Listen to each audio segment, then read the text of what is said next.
Hi guys, जय हनुमान। स्वागत आप सभी का आपके अपने चैनल में। जेईई मेन 2025 के सिटी इंटीमेशन के बाद एक अलग तरह का कंफ्यूजन स्टूडेंट्स में दिखाई दे रहा है और कुछ ऐसी बातें सामने आ रही हैं जिनको लेकर के स्टूडेंट लगातार क्वेरीज पूछ रहे हैं। क्या ये सही है या फिर वो जानना चाहते हैं कि एक्चुअलिटी में सीन क्या बन रहा है। सबसे पहले बताते हैं, कुछ ऐसा कंफ्यूजन आ रहा है कि 8 अप्रैल को जो आप सभी का इवनिंग शिफ्ट में एग्ज़ाम 3 to 6 होने वाला है, उसमें स्टूडेंट्स का जो नंबर्स का डिस्ट्रीब्यूशन पर शिफ्ट के हिसाब से हुआ है वो क्या 8 अप्रैल को ज़्यादा हुआ है। इसको लेके बहुत ज़्यादा बच्चे कंफ्यूज हैं। कुछ बच्चे सामने ऐसे आ रहे हैं जिनका ये कहना है कि 2nd, 3rd, 4th और 7th अप्रैल को जो इवनिंग और मॉर्निंग शिफ्ट में जेईई मेन का एग्जाम होने वाला है उसमें नंबर ऑफ स्टूडेंट का इवन डिस्ट्रीब्यूशन यानी प्रॉपर डिस्ट्रीब्यूशन नहीं है। इसको लेकर के काफ़ी सारे बच्चे कंफ्यूज हैं। आपको एक बात बताते हैं, आज से करीबन ये कह सकते हैं कि लास्ट ईयर भी जनवरी सेशन में ये बात बहुत ज़्यादा सामने आई थी कि एक शिफ्ट में मार्क्स वर्सेस परसेंटाइल की जो कैलकुलेशन है ये बहुत ज़्यादा डिफर कर गई थी और वो 27 जनवरी की शिफ्ट थी, जिसको लेकर के काफ़ी सारे लोग, पेरेंट्स और स्टूडेंट सुप्रीम कोर्ट में भी गए थे और वहाँ पर एनटीए ने बात क्लियर करी थी कि हम पूरी कोशिश करते हैं कि पेपर का जो डिस्ट्रीब्यूशन है, स्टूडेंट का जो पर शिफ्ट के हिसाब से डिस्ट्रीब्यूशन है, उसको हम बराबर रखें। और इस चीज़ को लेकर के एनटीए ने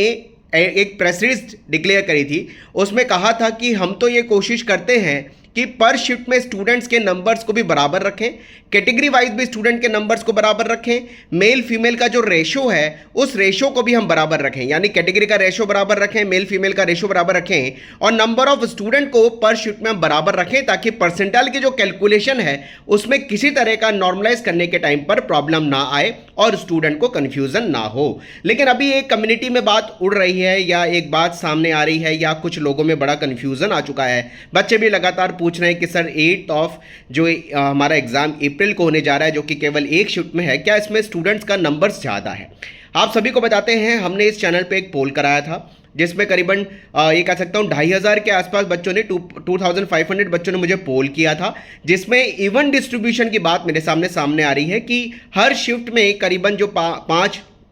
हमने कहा था दिनों में एग्जाम हो रहा है, उसमें 5 दिनों के एग्जाम में लगभग 20% के आसपास ही डिस्ट्रीब्यूशन सामने आ रहा है। बल्कि मैं तो बोलूँगा कि 8 अप्रैल को मेरे को स्टूडेंट ने कहा कि कम बच्चे रजिस्टर्ड हैं, यानी कम बच्चों का शिफ्ट आई है या बोले कि कम बच्चों की डेज आए हैं। लेकिन भाई एनटीए ये क्लियर करती है कि वो प्रॉपर डिस्ट्रीब्यूशन को लेकर के कमिटेड है, क्योंकि प्रॉपर डिस्ट्रीब्यूशन करने से ही एनटीए को ये बात लगती है कि भाई नॉर्मलाइजेशन का प्रोसेस भी सही हो पाएगा और सारी चीज़ें सही हो पाएगी। तो इस चीज़ को लेकर प्लीज़ कन्फ्यूज मत होइए कि अगर आपका किसी पर्टिकुलर डे को एग्जाम है तो भाई आपके बच्चे ज्यादा बैठ रहे हैं, पर्टिकुलर खासकर 8 अप्रैल वाले बच्चों को कंसिडर हुआ है, ऐसा कंफ्यूजन मत रखिएगा, क्योंकि एनटीए क्लियर कर चुकी है कि वो डिस्ट्रीब्यूशन समान रखती है, इवन डिस्ट्रीब्यूशन रखती है। हालांकि अगर जो चीज सामने आएगी उसके लिए बाद में एनटीए कोई ना कोई क्लैरिफिकेशन दे देती है। हर साल हमने देखा है कि कुछ ना कुछ क्लैरिफिकेशन सामने आ जाता है अगर ऐसा कुछ होता है तो, क्योंकि बच्चे भी एनटीए को लगातार मेल करते हैं और क्लैरिफिकेशन एनटीए प्रॉपर करता है। तो अभी तक ऐसी कोई बात मेरे सामने इंडिविजुअल नहीं आई है कि किसी शिफ्ट के अंदर ज्यादा बड़ी संख्या में बच्चे आ गए या किसी दिन में ज्यादा बड़ी बच्चों की संख्या आ गई, क्योंकि अभी तक शिफ्ट तो आई नहीं है कि मॉर्निंग में शिफ्ट तो आपके एडमिट कार्ड में आएगी। दूसरी इंपॉर्टेंट बात, भाई जिन बच्चे मेरे से अप्रोच कर रहे हैं जिनका बोर्ड के साथ जो है एग्जाम जेईई मेन का क्लैश हो गया है, खासकर 2 अप्रैल को जो एग्जाम जिन बच्चों का आया है उनमें से कई सारे बच्चे ऐसे हैं जो रीजनल लैंग्वेज में सीबीएसई बोर्ड का एग्जाम दे रहे हैं। ऐसे बच्चे अगर आपका जेईई मेन का एग्जाम और सीबीएसई बोर्ड का रीजनल एग्जाम, रीजनल सब्जेक्ट का एग्जाम इसको बोल सकता हूं, अगर ये क्लैशिंग है तो आप एनटीए को इंटीमेट जरूर कर दीजिए। एनटीए इसका सोल्यूशन आपको दे देगी, आपकी डेट चेंज कर देगी, जो हमने पिछले कुछ सालों में भी देखा था जब सीबीएसई बोर्ड या खासकर किसी और बोर्ड से, एनआईओएस बोर्ड से हमने देखा था, स्टेट बोर्ड से देखा था, कुछ एग्जाम जेईई के क्लैश हो गए थे तो एनटीए को इंटीमेट करने पर एनटीए ने उन बच्चों की डेट्स को चेंज कर दिया था। और दूसरी इंपॉर्टेंट बात, साइकोलॉजी का एग्जाम भी कुछ बच्चों का ऐसा अटक रहा है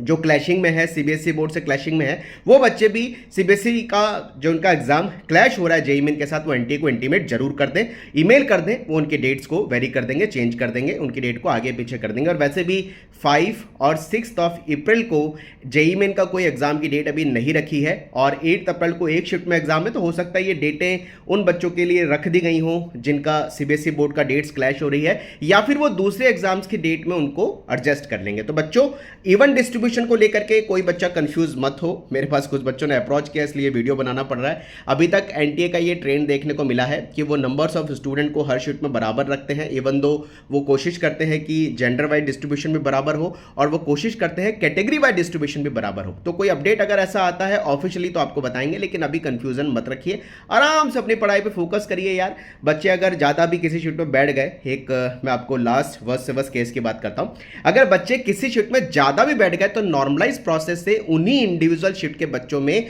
उनके मार्क्स वर्सेस परसेंटाइल की कैलकुलेशन को निकाला जाता है, क्योंकि वो बच्चों का पेपर कॉमन रहता है और उनका दूसरी शिफ्ट से कोई लेना देना नहीं होता है। चलिए गाइस, मिलते हैं कुछ नए करियर के अपडेट के साथ। अपनी पढ़ाई करिए, मेहनत करिए, एफर्ट्स लगाइए, कमेंट बॉक्स में लिखिए अपनी queries. Wish you all the best बच्चों। जय Hanuman, bye bye, thank you very much.